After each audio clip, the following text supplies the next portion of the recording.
Good morning class, আমি সন্তু। তোমরা দেখছো the learning expert 2.0 YouTube channel. গতকাল তোমাদের ডাব্লিউবিসিএস 2023 প্রিলিমস এক্সাম যেটা হতে চলেছে তার জন্য লাস্ট মিনিট পলিটির ওপর থেকে সাজেশন ক্লাস তোমাদের প্রোভাইড করা হচ্ছে। তো এটা হলো তোমাদের 5 নাম্বার ক্লাস। এর আগে পলিটির ওপর থেকে অলরেডি 4টে সাজেশন ক্লাস প্রোভাইড করা হয়ে গেছে। এছাড়া প্রিভিয়াস ইয়ারে ডাব্লিউবিসিএস এর যে কোশ্চেনগুলো দেওয়া হয়েছে সেগুলোও কিন্তু তোমাদের অলরেডি করানো হয়ে গেছে, যার লিঙ্ক তোমরা উপরে আই বাটনে দেখতে পাচ্ছ, অথবা এই ক্লাসের ডিসক্রিপশন বক্সেও কিন্তু লিঙ্ক প্রোভাইড করা আছে, সেখান থেকে অবভিয়াসলি আগের ক্লাসগুলো করে নিতে পারবে। তো শুরু করছি আজকে 5 নম্বর ক্লাস। 5 নম্বর ক্লাসের ফার্স্ট কোশ্চেন শুরু হবে 111 নম্বর কোশ্চেন থেকে, কারণ এর আগে অলরেডি 110টা কোশ্চেন আমরা কভার করে নিয়েছি। তো আজকের ক্লাসে ফার্স্ট কোশ্চেন দেখো, ভারতের রাষ্ট্রপতি নিম্নলিখিত উপায়ে নির্বাচিত হন। কোন উপায়ে ভারতের রাষ্ট্রপতি নির্বাচিত হন? অলরেডি কিন্তু পড়ানো হয়ে গেছে। অপশান এতে আছে দেখো, প্রত্যক্ষভাবে জনগণের দ্বারা, না এটা হবে না। যৌথ পার্লামেন্টের 2 কক্ষ দ্বারা, এটাও হবে না। অপশন সিতে দেখো, পার্লামেন্টের উভয় কক্ষ এবং রাজ্যের আইনসভা নির্বাচিত সদস্যবৃন্দ নিয়ে গঠিত সদস্য সংস্থা দ্বারা।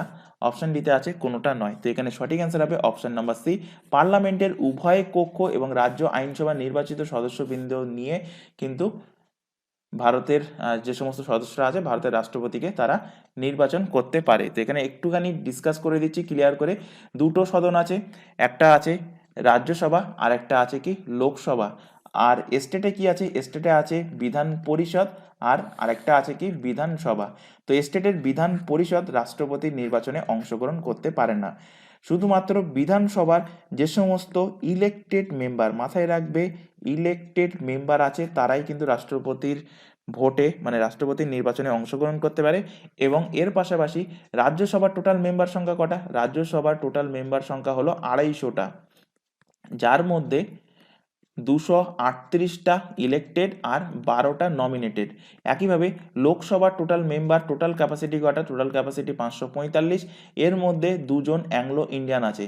তো এই 2জন অ্যাংলো ইন্ডিয়ান আর এই 12জন নমিনেট রাজ্যসভার, এরা কিন্তু রাষ্ট্রপতির ভোটে অংশগ্রহণ করতে পারে না।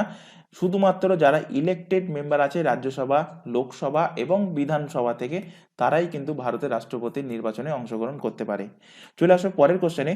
নিম্নলিখিত কোন বাক্যটি ত্রিশঙ্কু পার্লামেন্টের প্রকৃত সংজ্ঞা? অপশন এতে দেখো বলেছে যে পার্লামেন্টে কোনো রাজনৈতিক দলের সংখ্যাগরিষ্ঠতা এককভাবে নেই।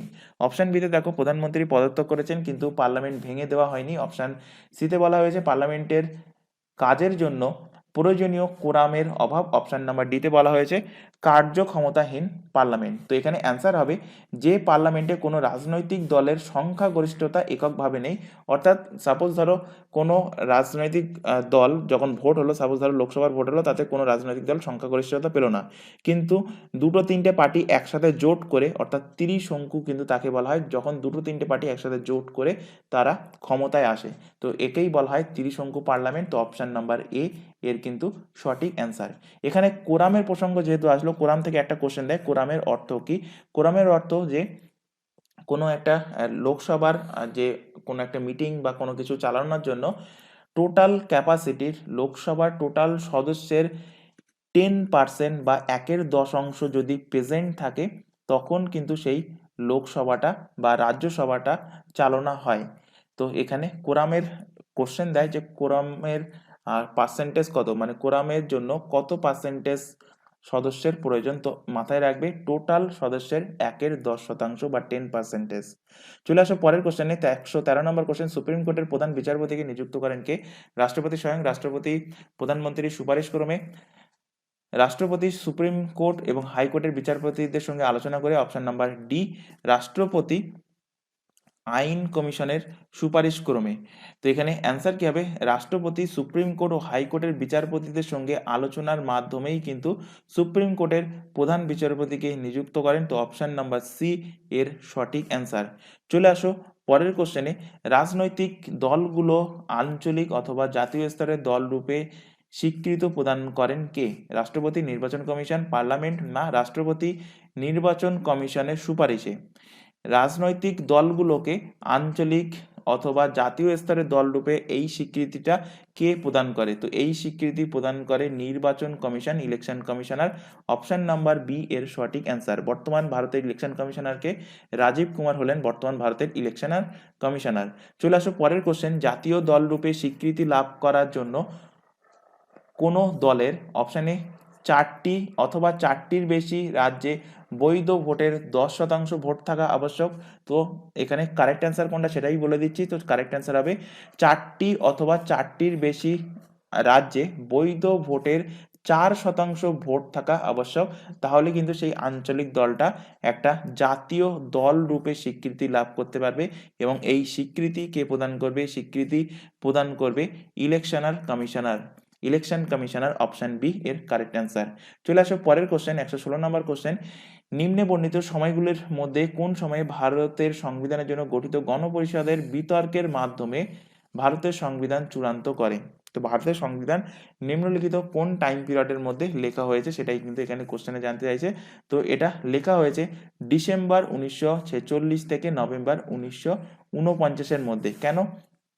কারণ একটু আগেই কিন্তু, একটু আগে নয়, এর আগের দিনের ক্লাসেই কিন্তু তোমাদের পড়ানো হয়েছে যে 9 ডিসেম্বর 1946 সালে গণপরিষদের প্রথম বৈঠক বসে। তো সেই দিন থেকেই কিন্তু এই গণপরিষদ ভারতের সংবিধান লেখার যে কাজ শুরু করে এবং লেখার কাজ কবে শেষ হয় সেটাও কিন্তু পড়ানো হয়েছে যে ভারতের সংবিধান কবে গৃহীত হয়। তো পড়িয়েছে কি 26 নভেম্বর 1949 সালে ভারতের সংবিধান কিন্তু স্বাক্ষরিত হয়, অর্থাৎ টোটালি কিন্তু রেডি হয়ে যায়। তো এই টাইম পিরিয়ডের মধ্যে যেটা আছে দেখো অপশন নাম্বার সি এর কারেক্ট অ্যান্সার।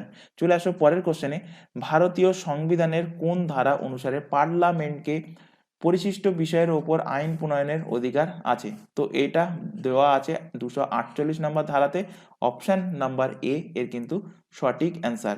চলে আসো পরের কোশ্চেন, 118 নম্বর কোশ্চেন। কোন সালে ভারতের পার্লামেন্ট মৌলিক কর্তব্য সংক্রান্ত অংশটি সংবিধানে অন্তর্ভুক্ত করে? তো মৌলিক কর্তব্যকে এটা সংবিধানে অন্তর্ভুক্ত করে 1976 সালে। অপশন নাম্বার এ এর কিন্তু কারেক্ট অ্যান্সার। তো 1976 সালে কততম সংশোধনীর মাধ্যমে? 42তম সংশোধনীর মাধ্যমে কিন্তু এটা অ্যাড হয়। চলে আসো পরের কোশ্চেনে, 119 নম্বর কোশ্চেন। ভারতের সংবিধানের কোন ধারায় রাজ্যপালের হাতে রাজ্য পরিচালনার প্রশাসনিক ক্ষমতা অর্পিত করা আছে? রাজ্যপালের হাতে রাজ্য পরিচালনার প্রশাসনিক ক্ষমতা অর্পিত আছে কত নম্বর ধারায়? তো সেটা অর্পিত আছে, অর্থাৎ সেটা কথা বলা আছে আর্টিকেল নাম্বার 154-এর 1 নম্বর ধারায়। অপশন এ এর কারেক্ট অ্যান্সার। চলে আসো পরের কোশ্চেন, নিম্নলিখিতের মধ্যে কোনটি ভারতের বিচার ব্যবস্থার ক্ষেত্রে সত্য? এটি পার্লামেন্টের নিয়ন্ত্রণাধীন। অপশন বি, পার্লামেন্ট সুপ্রিম কোর্টকে এবং বিধানসভা হাইকোর্টকে নিয়ন্ত্রণ করে। অপশন নাম্বার সি, এটি একটি স্বাধীন প্রতিষ্ঠান। অপশন নাম্বার ডি, উপরোক্ত কোনোটা নয়। তো ভারতের বিচার ব্যবস্থার ক্ষেত্রে কোনটা এর মধ্যে সত্য? তো এখানে সত্য হলো এটা একটা স্বাধীন প্রতিষ্ঠান। অপশন নাম্বার সি এর কিন্তু সঠিক অ্যান্সার। চলে আসো পরের কোশ্চেনে, ব্লক স্তরের পঞ্চায়েতি রাজ প্রতিষ্ঠানকে কি বলা হয়? তো ব্লক স্তরে পঞ্চায়েতি রাজ যে ব্যবস্থা তাকে বলা হয় পঞ্চায়েত সমিতি। একটু কিছুদিন আগে কিন্তু ভোট হয়ে গেল পঞ্চায়েত ভোট, সেখানে গ্রাম পঞ্চায়েত, পঞ্চায়েত সমিতি এবং জেলা পরিষদের ভোট হলো। তো ম্যাক্সিমাম লোকের মুখে বলতে শুনেছো যে ব্লকে কে দাঁড়িয়েছে, অর্থাৎ সেটা ডিনোট করা হচ্ছিল পঞ্চায়েত সমিতিতে কে দাঁড়িয়েছে। তো অপশন নাম্বার বি এর সঠিক অ্যান্সার। চলে আসো পরের কোশ্চেন, নিম্নলিখিতের মধ্যে কোনটি ভারতের সংবিধানের সর্ববৃহৎ উৎস? ভারত শাসন আইন 1919, ভারত শাসন আইন 1935, ভারত শাসন আইন 1947, না উপরিক্ত কোনোটা নয়। তো এর মধ্যে কোনটা ভারতের সংবিধানের সর্ববৃহৎ উৎস? তো এটা হবে ভারত শাসন আইন 1935। অপশন নাম্বার বি এর কিন্তু সঠিক অ্যান্সার। চলে আসো পরের কোশ্চেন, গণপরিষদ দ্বারা গঠিত খসড়া কমিটির অর্থাৎ ড্রাফটিং কমিটির প্রধান কে ছিলেন? তো ড্রাফটিং কমিটির প্রধান যখন জানতে চাইবে অ্যান্সার হবে ডক্টর বি আর আম্বেদকর। কিন্তু কনস্টিটিউয়েন্ট অ্যাসেম্বলি অর্থাৎ সংবিধান সভার প্রধান কে ছিলেন? তখন অ্যান্সার হবে কি? তখন অ্যান্সার হবে ডক্টর রাজেন্দ্র প্রসাদ। এই দুটো কোশ্চেন ম্যাক্সিমাম ক্যান্ডিডেট গুলিয়ে ফেলে, ডিসকাস করে দিলাম, মাথায় রাখবে। চলে আসো পরের কোশ্চেন, ভারতীয় সংবিধান রচনার উদ্দেশ্যে গঠিত গণপরিষদের প্রাথমিক সদস্য সংখ্যা কত ছিল? তো গণপরিষদের প্রাথমিক সদস্য সংখ্যা ছিল কতজন যখন গণপরিষদ গঠিত হয়? তো মাথায় রাখবে 299 জন ছিল। টোটাল সদস্য সংখ্যা কত হওয়া উচিত ছিল ক্যাবিনেট মিশন অনুসারে? ক্যাবিনেট মিশনে বলা ছিল 389 জন সদস্য হতে হবে, কিন্তু 389 জন সদস্য হয়নি, সেখান থেকে 90 জন সদস্য কিন্তু আসেনি, যোগদান করেনি। তো অবশেষে 299 জন সদস্য যোগদান করেছে। 299 জন সদস্য মিলে কিন্তু গণপরিষদের প্রাথমিক সদস্য গঠিত করা হয়েছিল। তো এখানে নিয়ারেস্ট অপশান এখানে 300, এখানে আমরা কারেক্ট অ্যান্সার হিসেবে ধরে নেব, কিন্তু অ্যাকচুয়াল অ্যান্সার মার্ক করে রাখবে, এটাই কিন্তু অ্যাকচুয়াল অ্যান্সার 299 জন। চলে আসো পরের কোশ্চেন, কোন সালের সাধারণ নির্বাচনে কংগ্রেস দল প্রথমবারের জন্য পার্লামেন্টের সংখ্যাগরিষ্ঠতা হারায়? তো 1977 সালে জাতীয় কংগ্রেস কিন্তু পার্লামেন্টে সংখ্যাগরিষ্ঠতা হারায়, এবং তখন কিন্তু এই জয়লাভ করে মানে প্রধানমন্ত্রী হয় কে? মোরারজি দেশাই, এবং ইনি কোন পার্টি থেকে বিলং করতেন? ইনি জনতা পার্টি থেকে বিলং করতেন। চলে আসো পরের কোশ্চেন, 126 নম্বর কোশ্চেন, নিম্নলিখিতগুলির মধ্যে কোনটি শ্রমিক রাজ্যবাসী আইন 1948-এর অন্তর্ভুক্ত? তো 1948-এর অন্তর্ভুক্ত এর মধ্যে কোনটা? 1948-এর অন্তর্ভুক্ত হলো চিকিৎসা সুবিধা, option number B correct answer.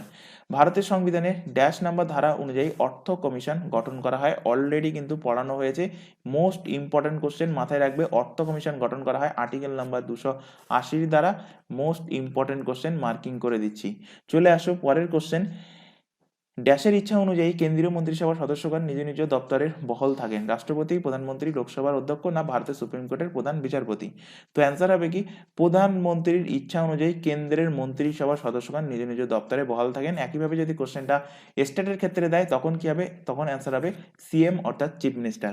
চলে আসো পরের কোশ্চেনে, মহিলাদের নিরাপত্তা সংক্রান্ত ডোমেস্টিক ভায়োলেন্স অ্যাক্ট 2005 সমস্ত রাজ্য ও কেন্দ্রশাসিত অঞ্চলগুলির মধ্যে প্রযোজ্য, কেবলমাত্র কোথায় প্রযোজ্য নয়? একমাত্র প্রযোজ্য নয় জম্মু অ্যান্ড কাশ্মীরে, অপশন নাম্বার বি এর কিন্তু সঠিক অ্যান্সার। চলে আসো পরবর্তী কোশ্চেনে, বর্তমানে পশ্চিমবঙ্গে পঞ্চায়েত সমিতির সংখ্যা কটা? ইম্পর্টেন্ট কোশ্চেন, যেহেতু রিসেন্টলি কিন্তু পশ্চিমবঙ্গের পঞ্চায়েত সমিতির ভোট হয়ে গেল, তো মাথায় রাখবে পঞ্চায়েত সমিতির সংখ্যা হলো 341টা, অপশন নাম্বার এ এর সঠিক অ্যান্সার হবে। এখান থেকে আরেকটা ফ্যাক্ট মাথায় রাখবে, পশ্চিমবঙ্গের বর্তমান জেলা পরিষদের সংখ্যা কটা? তো পশ্চিমবঙ্গের বর্তমান জেলা পরিষদের সংখ্যা মাথায় রাখবে 17টা, এবং একটা হলো কি মহকুমা পরিষদ। তো আশা করি আজকে ক্লাসে যে 20টা কোশ্চেন করানো হলো প্রত্যেকটা কোশ্চেন তোমাদের ক্লিয়ার হয়েছে। যদি কোথাও ডাউট থাকে তোমরা কমেন্ট বক্সে কমেন্ট করে জানাবে, আর ক্লাস ভালো লাগলে অবশ্যই ক্লাসটাকে লাইক করবে। তো আজকের ক্লাস এই পর্যন্ত, নেক্সট দেখা হবে পরবর্তী ক্লাসে। Thank you.